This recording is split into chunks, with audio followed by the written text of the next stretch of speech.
नहीं है। अदालत ने ये इस्तफसार किया है। समाअत में सेशन अदालत की जानिब से कहा गया कि आपका रवैया ही अदालत की तरफ ठीक नहीं है। कोई एक समाअत बता दें जिसमें चेयरमैन पीटीआई पेश हुए हों। एहतशाम अली अब्बासी हमारे साथ हैं, उनसे मजीद डिटेल्स लेते हैं समाअत के हवाले से। जी एहतशाम। सेशन को चेयरमैन पीटीआई के खिलाफ तोशाखाना केस की समाअत हुई है। चेयरमैन पीटीआई की हाजिरी से इस्तिस्ना की दरख्वास्त दायर की गई है।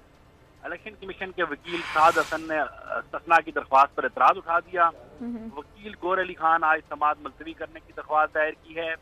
चेयरमैन पीटीआई को जिला कचहरी में सिक्योरिटी खदशात हैं, ये दरख्वास्त में मौक़िफ़ अख्तियार किया गया है।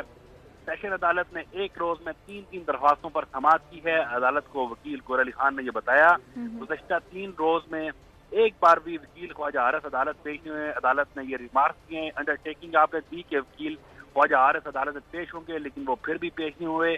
बार बार की गई कमिटमेंट का क्या बनेगा। अदालत ने यह भी रिमार्क में लिखा है, क्या मुल्ज़म के पास ही हक है कि दरख्वास्त गुजार का कोई हक नहीं है। आज अदालत की तरफ से जो है कुछ सवालात गौर अली खान पर उठाए गए। कोई एक समाअत बता दें जिसमें चेयरमैन पीटीआई अदालत में पेश हुए हों। अब दोनों तरफ से दलाइल सुनने के बाद गौर अली खान ने अदालत को ये बताया कि चेयरमैन पीटीआई को यहाँ पर सिक्योरिटी खदशात हैं और इन खदशात का हुकूमत ने खुद जिक्र किया है।